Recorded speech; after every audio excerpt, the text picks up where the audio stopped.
കൂടുതൽ വാർത്തകളും വീഡിയോകളും കാണാൻ ഈ ചാനൽ സബ്സ്ക്രൈബ് ചെയ്യുക. കൂടെ ബെൽ ബട്ടൺ അമർത്തുക. നമസ്കാരം. മാതൃ പിതൃ ശാപം അകലാൻ എന്താണ് പരിഹാരം? ചിലവര് പിതൃശാപം മാറാൻ, മാതൃപിതൃശാപം പിതൃദോഷം മാറാനായിട്ട് നമ്മൾ എന്താണ് ബലിയൂട്ടാറുണ്ട്, ശ്രാദ്ധം എടുത്താറുണ്ട്, എല്ലാം ചെയ്യുന്നുണ്ട്.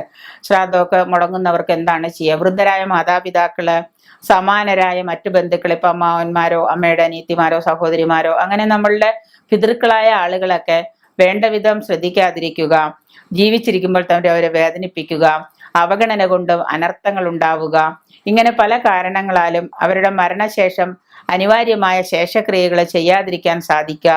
ഇങ്ങനെയൊക്കെ വരുമ്പോഴാണ് പിതൃശാപം ഉണ്ടാകുന്നത്. ജീവിച്ചിരിക്കുമ്പോൾ തന്നെ ദുരിതമായിട്ട് മാറുക.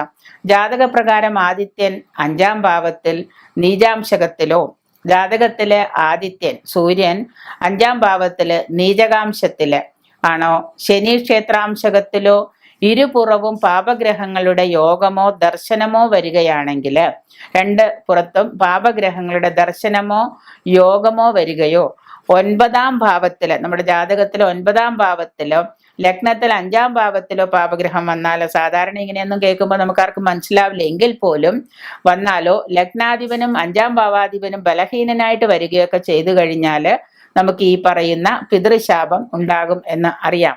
നിരന്തരം ദുരിതമോ പ്രശ്നങ്ങളോ അടിക്കടി കുടുംബത്തിൽ മറ്റുള്ള ദോഷങ്ങളോ അസുഖങ്ങളോ രോഗങ്ങളോ ഒക്കെ ഉണ്ടായിക്കൊണ്ടിരിക്കുകയാണെങ്കിൽ കൂടി ഈ പാപയോഗങ്ങൾ കണ്ടെത്തി അവയ്ക്കുള്ള പരിഹാരക്രിയകൾ ചെയ്യേണ്ടതാണ്.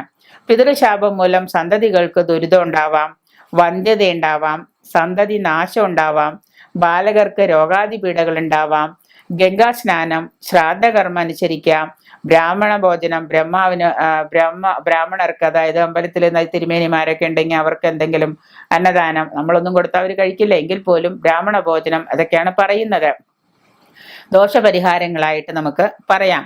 കൂടാതെ ഗുരുതുല്യരായ, അപ്പോൾ അച്ഛനോ അപ്പൂപ്പന്മാരോ ഇനി അച്ഛനോ അമ്മമാരില്ലെങ്കിൽ തൊട്ട് നമ്മുടെ വീട്ടിലുള്ളതോ ബന്ധുക്കളോ ആയ ഗുരുതുല്യരായ മാതാപിതാക്കളെ ആദരിക്കുന്നതും പരിഹാരപ്രിയകൾക്ക് ഉത്തമമാണ് എന്ന് പറയുന്നു. മാതൃ പിതൃ ശാപപരിഹാര മാർഗങ്ങളായിട്ട് പരശുരാമ പ്രതിഷ്ഠയുള്ള, എവിടെയാണോ പരശുരാമ പ്രതിഷ്ഠയുള്ള വിഷ്ണു ക്ഷേത്രം ഉള്ളത് അവിടെ പോയിട്ട് തിലഹോമം നടത്തുന്നതും ഇതിനൊരു പരിഹാരമാണ് എന്ന് പറയുന്നു പിതൃ മാതൃ ശാപത്തിന്.